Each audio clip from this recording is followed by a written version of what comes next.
Fala galera, começamos então mais um assunto importantíssimo para essa nossa preparação. Agora a gente começa a conversar sobre os direitos e deveres individuais e coletivos.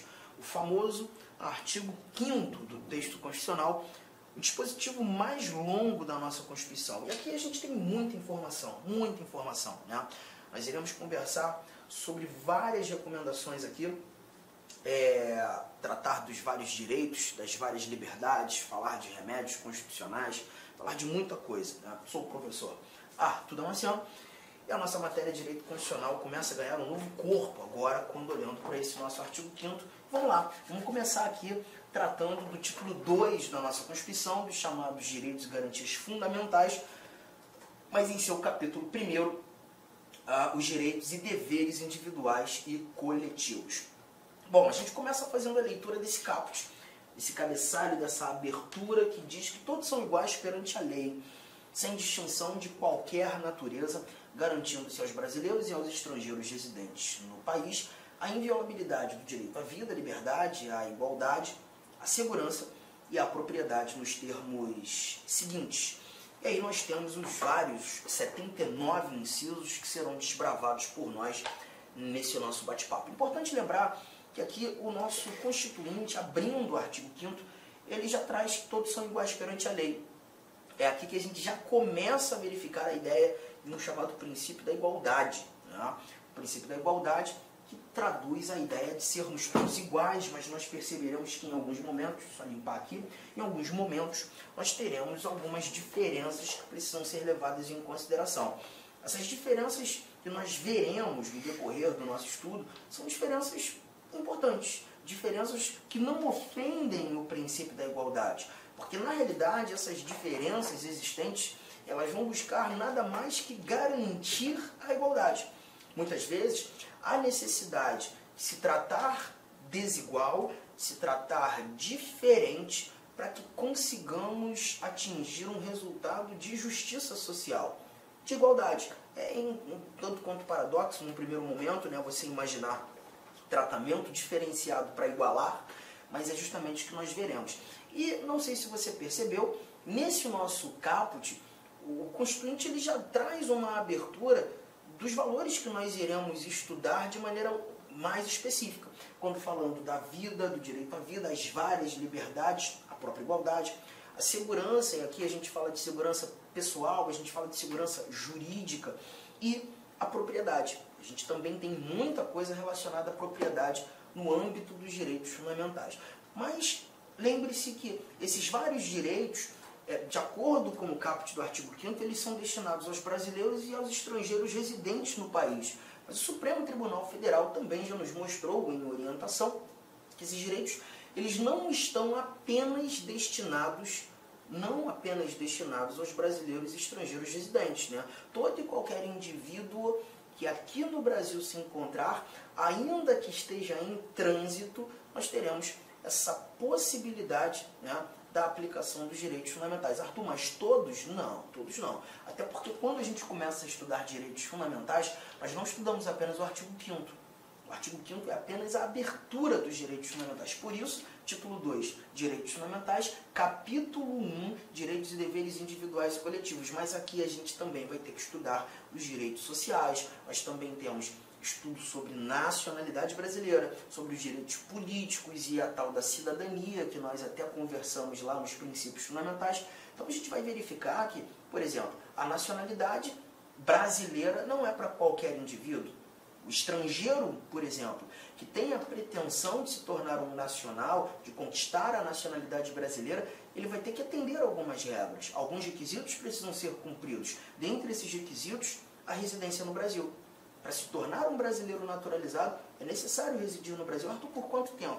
Calma, nós ainda veremos isso no decorrer do nosso estudo. Mas aqui é apenas uma abertura, um bate-papo introdutório. Eu queria que você agora fosse lá no finalzinho desse teu material, lá no 35º slide. Vamos dar um confere nesse nosso... estou passando aqui, 34º, desculpa. Estou passando aqui por vários incisos ali, 79. Mas eu não quero ainda ler esses incisos. Eu queria começar com essa informação que aqui no quadro está. Os parágrafos.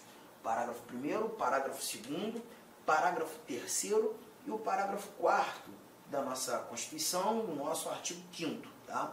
Por que eu gosto de começar com esses parágrafos? Porque quando a gente começa a estudar esses parágrafos, a gente começa a entender um pouco mais os motivos e da aplicação e aplicabilidade desses vários direitos aqui traduzidos. Né? Olha o parágrafo 1º que diz: as normas definidoras dos direitos e garantias fundamentais têm aplicação imediata. As normas definidoras dos direitos e garantias fundamentais têm aplicação imediata. Bom, o que eu costumo fazer em sala, questionando os alunos, eu sempre pergunto: você viu que são 78 incisos. Ali você fala sobre muitas coisas. Direito à vida, liberdades várias, direito de reunião, direito de associação, direito de herança. Você fala de direitos da pessoa presa, você traz remédios constitucionais, você tem coisa pra caramba. Esse estudo aqui pra gente é um dos mais importantes e um dos mais extensos da nossa Constituição. Só que esse parágrafo 1º que está aí na tua tela, ele diz que essas várias normas definidoras dos direitos e garantias, são várias, têm aplicação imediata. A pergunta que eu costumo fazer em sala é: vocês acham mesmo que todas essas normas que definem direitos fundamentais têm aplicação imediata? Você acha mesmo? Bom, a resposta muitas vezes que eu obtenho em sala é: não, Arthur. Provavelmente não. Algumas normas não têm uma aplicação imediata. E aí eu digo: sim, elas têm. As normas que definem direitos fundamentais têm aplicação imediata. Todas elas têm aplicação imediata. Tá? E por que eu preciso começar com esse parágrafo 1º, te explicar essa informação? Porque quando a gente fala de aplicação, a gente está falando do efeito das normas.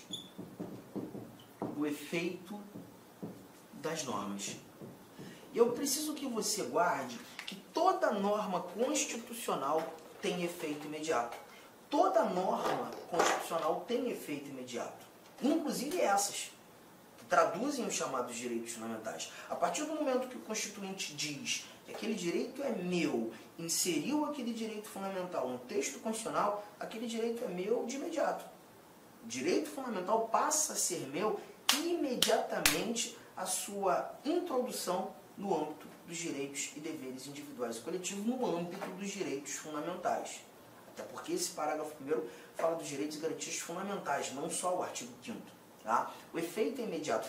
Agora, um cuidado que a gente tem que ter é que, perceba, nem todo direito fundamental tem a aplicabilidade imediata. Nem todo direito fundamental tem a aplicabilidade imediata. Então, cuidado com isso. Aplicação,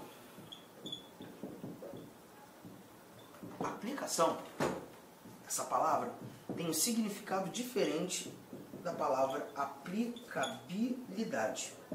São coisas distintas, bem distintas, tá? Quando você fala aplicação, você está falando, por exemplo, anotei ali, né, o efeito das normas. E já chegamos à conclusão que toda norma que traduz um direito fundamental tem esse efeito imediato, tem a aplicação imediata. Mas nem todo direito vai ter o exercício imediato.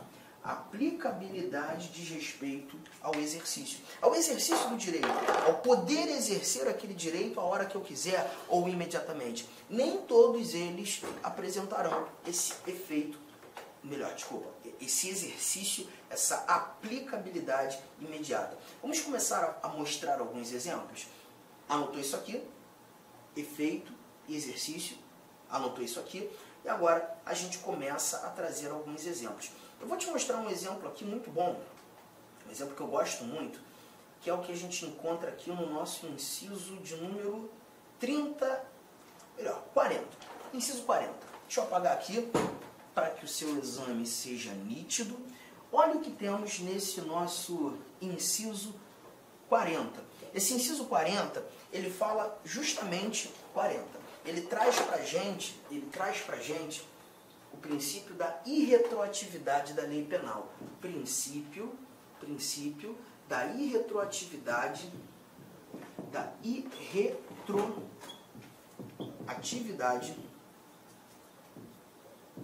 da lei penal.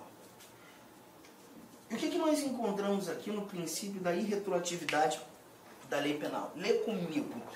A lei penal não retroagirá, salvo para beneficiar o réu. Vamos lá, pensa só. Quando a gente fala desse princípio da irretroatividade da lei penal, a lógica é, vamos imaginar que há mais ou menos uns 3, 4 meses atrás, eu tenha praticado uma conduta muito reprovável pela sociedade, uma conduta absolutamente imoral, muito imoral. Todavia, no momento em que pratiquei essa conduta não era considerada crime. Nós não tínhamos essa conduta como um ato criminoso, como um tipo penal. E eu pratiquei. Tá? Alguns 2 meses depois da prática desse crime, eu, Arthur, acabo verificando uma alteração da lei penal. O legislador passou a entender aquela conduta praticada por mim como criminosa. A pergunta que fica é, se eu pratiquei essa conduta em momento anterior à sua tipificação, será que eu posso ser processado, julgado, condenado por isso?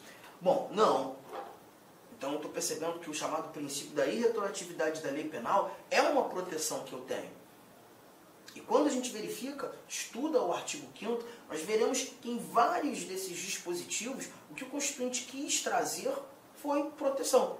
A lei penal não vai retroagir. Se você praticou essa conduta em momento anterior a ela ter sido chamada, definida como crime, você não pode ser processado, julgado. Essa lei não vai retroagir. Ela não vai ter esse efeito chamado ex tunc, né? Que significa efeito retroativo. Efeito retroativo. Não vai ter. Salvo se essa alteração da lei penal for para te beneficiar. Se for para benefício, beleza, aí retroage. Não sendo, ela não pode. Então perceba, gente, esse inciso 40 ele me protege.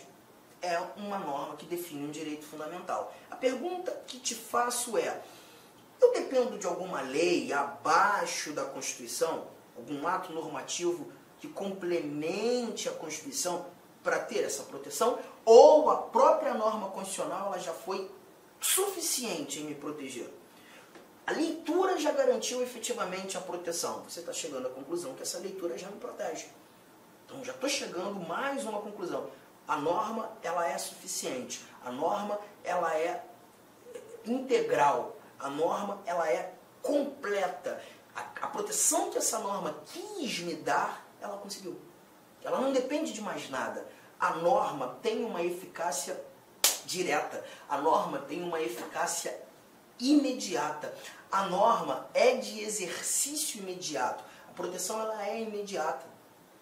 Então, concluindo aqueles dados que a gente viu agora há pouco, essa norma tem aplicação imediata. Aplicação. Porque quando a gente fala de aplicação, a gente está tratando daquela norma que tem um efeito imediato. Toda norma tem efeito imediato. Agora, será que, além do efeito imediato, eu consigo praticar, vivenciar, gozar dessa proteção imediatamente? Consigo. Então, aqui você está verificando que essa norma ela tem uma eficácia plena, porque ela é completa. E não houve aqui na anotação a possibilidade de uma restrição. Arthur, a lei penal não retroagirá, salvo para beneficiar o réu.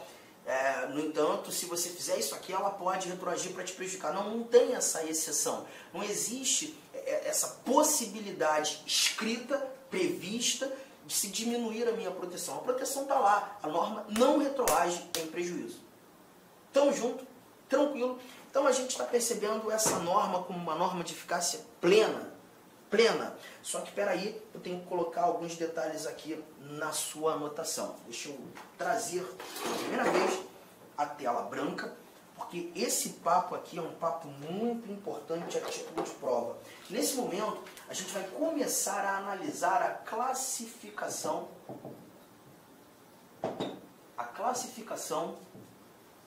das normas constitucionais. A classificação das normas constitucionais. E a primeira classificação, a primeira norma classificada por nós aqui foi a chamada norma de eficácia plena. E o que eu quero que você entenda sobre essa norma de eficácia plena? A norma de eficácia plena é aquela norma constitucional que te apresenta o sentido integral. Ou seja, a norma é completa, a norma é suficiente em te proteger, em te garantir o exercício do direito. A norma, ela é totalmente suficiente, completa, de sentido integral. E se tudo o que eu precisava saber para exercer o meu direito ou para vivenciar, gozar daquela proteção foi apresentada na norma constitucional, eu verifico a aplicabilidade, olha a palavra, gente, aplicabilidade imediata. Eu sei que para você, eventualmente que está começando a estudar direito constitucional, o que mais incomoda são as terminologias jurídicas, né? Mas a gente não tem para onde fugir. Essas terminologias jurídicas, elas são importantes. E aqui você está verificando que quando leio aplicabilidade, estou falando do exercício.